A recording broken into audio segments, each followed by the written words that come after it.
yeah! Good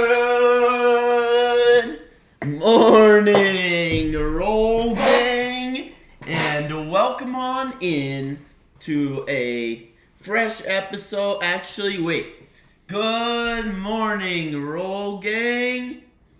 And welcome on into A fresh new episode of the Weekday Wake and Bake. That's a little work in progress for sure. We're gonna work that out, but super excited to be live here in Las Vegas, Nevada, 10 a.m. Pacific every weekday morning. You know exactly where to find us, Roll Gangsters, the Rolling Spoon channel with your hosts, the beautiful superstar Rachel, and your humble servant, Wake and Bake man with the news, Processor Sky. Humble servant. I didn't even have time to make you a coffee this morning. It's okay. I was running around like a chicken with my head cut off. It's okay. I can survive without coffee. But the people can't survive without the Wake and Bake. Well, I mean, the people can definitely. I was just kidding. Yeah. But good morning. Yeah, they can definitely, because we are just some Wake and Bakesters coming at you live every weekday morning with some brand new news content. Today is our favorite news show, Canna News Thursday, touching on the latest and greatest in cannabis industry news, because this budding industry is absolutely momentous right now. And I don't know. Looking at this, I don't think it's the latest and greatest. well, no, it is the latest and greatest, but honestly, yeah, not all sunshines and rainbows in this industry. Like, every week we touch on how the ball just keeps rolling. We have a little bit of adversity this week, don't we? Yeah, it's sad. It's some really tough cannabis industry news on today's stories. We have two really tough pieces of news and two awesome pieces keeping the ball rolling in the industry. But before we dive on in, let's get this episode of the Weekday Wake and Bake going officially. If this is your first time tuning into an episode of the show, we are the Weekday Wake and Bake, and we go live every weekday morning at 10 a.m. Pacific with all kinds of cannabis content on the Rolling Spoon channels all over the internet, all the streaming platforms. We have one question we would love to hear answered in the comments section from all you Roll Gangsters. Would love to know what your news story of the week is. If it's something from around the world or something local to you, would absolutely love to hear what the latest and greatest news stories with you are. So if you could answer in the comments wherever you are absorbing this content, what's your news? And in the meantime, while you type your answers, this episode is brought to you by Amsterdam University, the first ever cannabis college. Great place to go get all of your cannabis knowledge. Remember the promo code Rolling Spoon for 10% off of that tuition, whether it's in person, online. It's a great place to go to be educated properly in the right way on the industry, the plant, and everything that there is to do with it. So Amsterdam University, Rolling Spoon. Promo code 10% off, and then shout out to the Rolling Spoon, the handy dandy cannabis multi-tool, helps you seal the deal and roll a dime every time. If you don't have your hands on one, you should. You can always hit us up too. We try our best to get them out if you can't, for some reason, find one for yourself. So, we're always here. Yeah, definitely down to get you guys a spoon. The Roll Gangsters all should be rolling up with their handy dandy cannabis multi-tool, the Rolling Spoon. just like we do every weekday morning at 10 a.m. Pacific. We be sitting down probably like 10:05, starting rolling up a nice little joint, and every single time, just so that we can make sure we roll perfectly on every episode. Like 311 perfect joints rolled by your Rolling Spoon Cannabis Multi-Tool. Literally the only way we could roll a dime every time on 300 plus episodes of the show and not have any problems with our joint skis. So really, really honored to be brought to you by Oaksterdam University and the Rolling Spoon Cannabis Multi-Tool. Yo, shout out the homie Francis, tapping into the show this morning. Absolutely love the boy. Yo, miss you lots, Francis. The man of Cultivate's marketing team, one of the best cultures in the industry here in Vegas. Sky is 1014 tuning in to the episode. Love to see you too, the Wiz, on the show. What is today's show about, Rachel? Today is our Canon News Thursday. Oh, and yeah. The first story that we have is... Wait, what is Canon News Thursday? Canon News Thursday is just when we, like you had said earlier in the show, we find the latest, sometimes the greatest, sometimes the saddest news within the cannabis industry. I don't know, reading the first one makes me really sad. Yeah, it's not normally sad news, you know what I mean? We normally touch on like what the poppin' news in the industry is, but when I opened up the cannabis news app this morning, I found some stuff that we have to touch on that isn't necessarily sunshine and rainbows.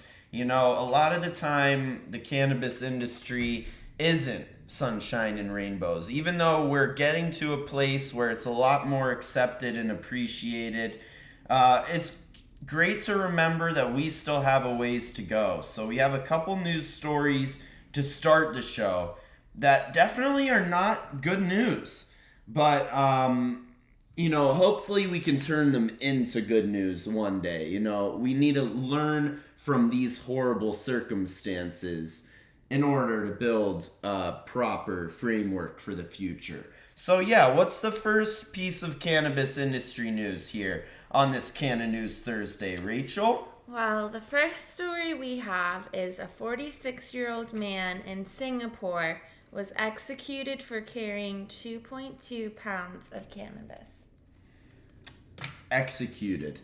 Like, honestly, I didn't have a name. They didn't put his name in the news article. I really wanted to give a rest in peace shout out to a 46-year-old man that had his life taken by the government in Singapore over carrying 2.2 pounds of weed. And I'm not trying to incriminate myself or anything like that, but I have more than that. You know what I mean? And this dude, just because of where he was in Singapore, where cannabis, they're not staying with the times. We have multiple countries where cannabis is completely legalized and controlled. And cannabis consumers all over the world maturely consuming the plant. Mm-hmm. This man had his life taken by the Singapore government over carrying 2.2 pounds of cannabis, which is something that every dispensary here in Las Vegas and in our country has over 2.2 pounds of weed in it. You know, just really, really sad to know that there was loss of life over this. Yeah, I mean, that's the thing. It's like somebody legitimately, like other people decided for them what you're doing is wrong and we're going to take your life because of it. I love how you put that. Other people decided for him. And honestly, I don't care. Like, that is a breach of freedom. 100%. You know what I mean? People in Singapore are not free right now. You know, I can't even imagine what they're going through. Stoners it's a lifestyle, you know? And like, I'm so blessed to be able to lick and stick. this joint in complete safety. Yeah, it just really puts things into perspective, and that's not necessarily, like, you want things to be put in perspective sometimes, you want to take time to reflect and be grateful for the things that you have and the freedoms that you have. But, like, something like this, it's just heartbreaking. Like, somebody's life was taken. That was somebody's son, probably somebody's brother, somebody's husband, even father, friend, employee. You're all right. of the above. Like, it's just so sad. Like, that didn't need to happen. And honestly, I love the way you put that. I heard in philosophy class one time, when you take a life, it's like taking a whole world. Yeah. You know what I mean? Because you don't really know all the people that are involved. Like you said, the children, the parents, the brothers, the friends. Singapore's government took a life over something that really, freedom is not available in Singapore, is my most valuable lesson from this right now. And honestly, just to keep in mind that we're so blessed here with the rights we have, we may not be completely free either, honestly, because we're definitely not. But at least we're not getting... better than... Yeah, our lives aren't at risk for cannabis consumption, and that is a blessing. Here, Yeah. Not saying that our country is keeping, everybody safe who partakes in it. They don't really care that much. No, they really don't. But honestly, but at least they're not executing people. Like, that is so fucking ruthless. Singapore, get a hold of your fucking shit. Like, this is not acceptable. A loss of life over this beautiful plant. On one hand, in one country, in one area, there's a class full of students learning about the magical medicinal plant of cannabis at Oxford University, learning how to be professionals in this industry and use cannabis as a platform to spread love.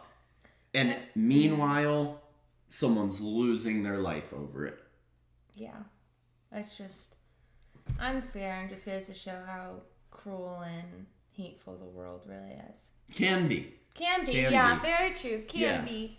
Yeah, because it's not happening everywhere, but that is fucking... It's disgusting, Singapore. Absolutely disgusting, you guys. Like, I can't even tell you how my heart aches because, this is a completely irrational loss of life.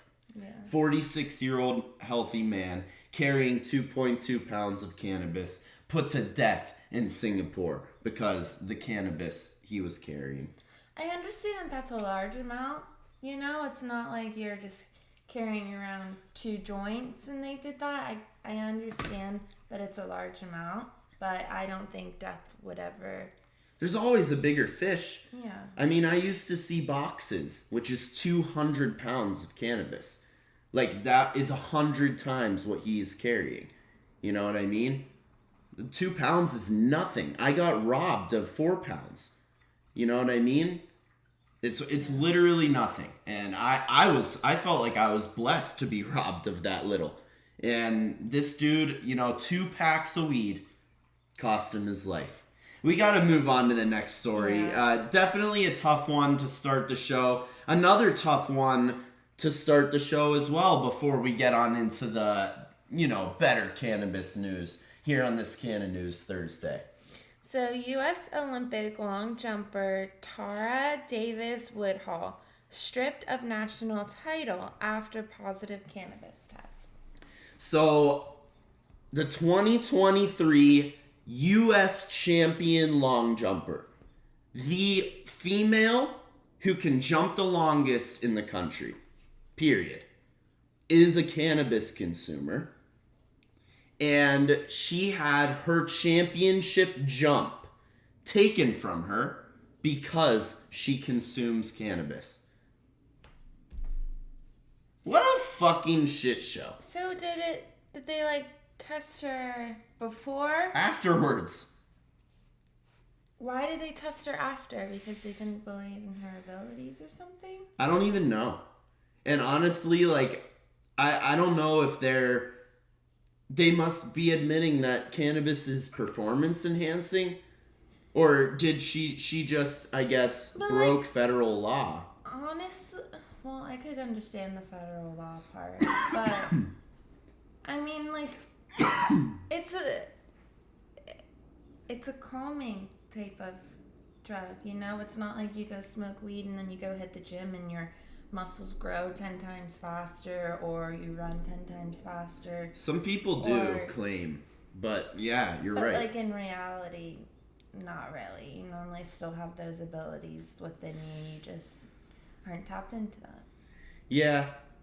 I honestly... I get that it helps and it clears your mind for things, or gets you in the right mindset, which then helps your body react better and everything. And it improves your motor function. Yeah. Which a lot of people don't know. Like, a novice consumer experiences... I was just trying to say you can't take away their ability because they smoke cannabis. They would still have that ability whether they smoked it or not. That's all I was trying to say. That's a really good point, actually. Like, even if she consumes cannabis, everybody knows now that she jumps the longest, you know? Yeah. The person who they gave the championship to because they stripped it from her, that whoever got second place, that's a monster asterisk. Like, do you think that person feels good with their championship?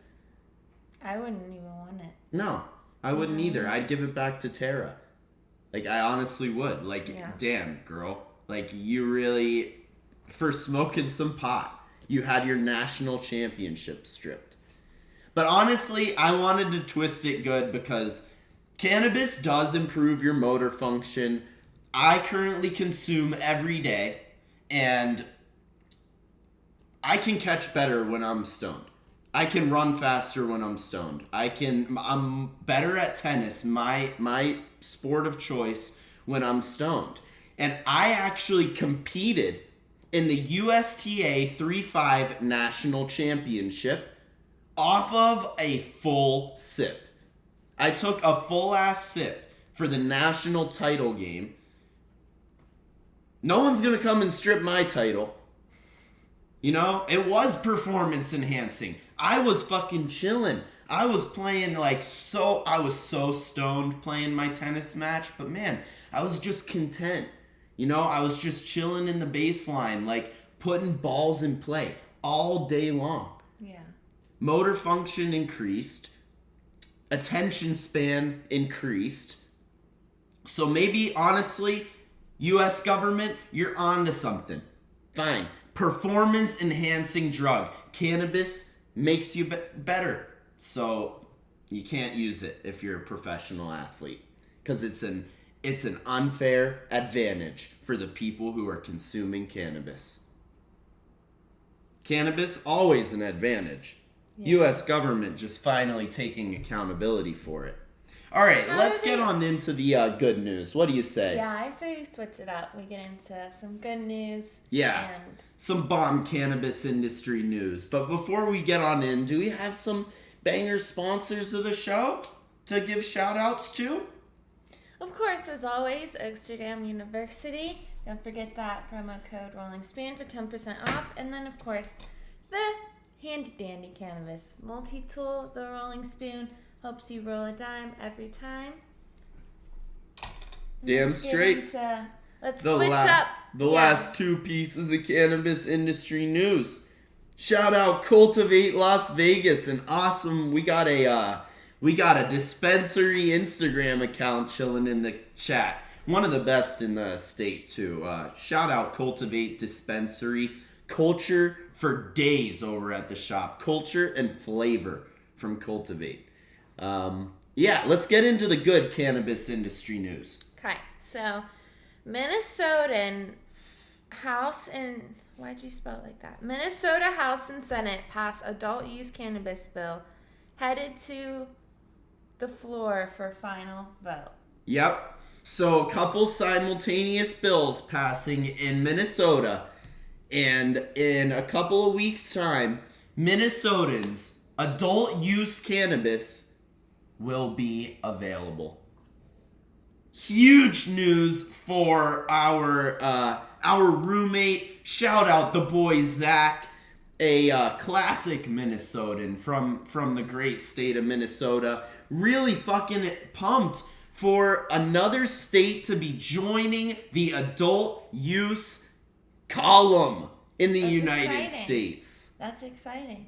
21 plus, gonna be smoking pot. It's been funny. So basically in Minnesota, they legalized a while back THC if it's hemp derived. So basically it was this loophole that was like, you can grow hemp, and hemp is less than 0.3% THC. You know what I mean? It's very minute amount. But if you extract that minute amount of THC, it's legal. So people just started growing a shit ton of hemp to take out the tiny little bit of THC and putting it in edibles. So THC has been completely legal in Minnesota through this loophole. Now they're just kind of like, all right, just buy it. Fuck it. Send it. Yeah. Isn't that kind of funny though? Yeah, it is. I mean, it's good that they're trying to legalize it all and not having to grow the hemp and take all that out. So hopefully they can just find that was hella some wasteful. nice cultivars and pop those seeds and plant them and be good. Damn But that's straight. exciting. At least everyone in Minnesota can feel good. Blaze a tree. Yeah. Shout out Minnesotans. What's the last out piece of Minnesota. cannabis industry news here, Rachel? So, Nevada Assembly passes resolution urging Congress to federally legalize cannabis, trying to force the feds to act. An assembly in Nevada trying to force the U.S. government into talking about federal cannabis legislation. A little, what was it called? A resolution in the news article. They passed a resolution that is urging Congress to federally consider legalizing cannabis. And honestly, what a better place than Nevada to introduce the bill to federal legislation, because it's super professional here. Honestly, more professional than California. We're very tight. You know, we have a very tight cannabis industry. Lots of rules and regulations, but that also contributes to a very professional and realistic federal legislation. You know, this might be a lot what a U.S. cannabis industry might look like here in Nevada, with the terpene testing, the cannabinoid testing, and all of the different compliance tests that cannabis has to go through before it's sold. I absolutely looking forward to this resolution that was passed almost unanimously here in Nevada to force the federal government into talking about federal cannabis legislation. Really fucking exciting news. Let's descheduleize the plant, legalize it, and honestly, we will see you guys tomorrow. It's Pot Culture News Friday, 10 a.m. Pacific. You know exactly where to find us. Thank you for tuning in. Sorry that there was sad stories, but at least we ended on a good one. Damn straight. And we'll see you tomorrow. See you tomorrow. Pot Culture News. My favorite, because Rachel puts it favorite. together. She gets up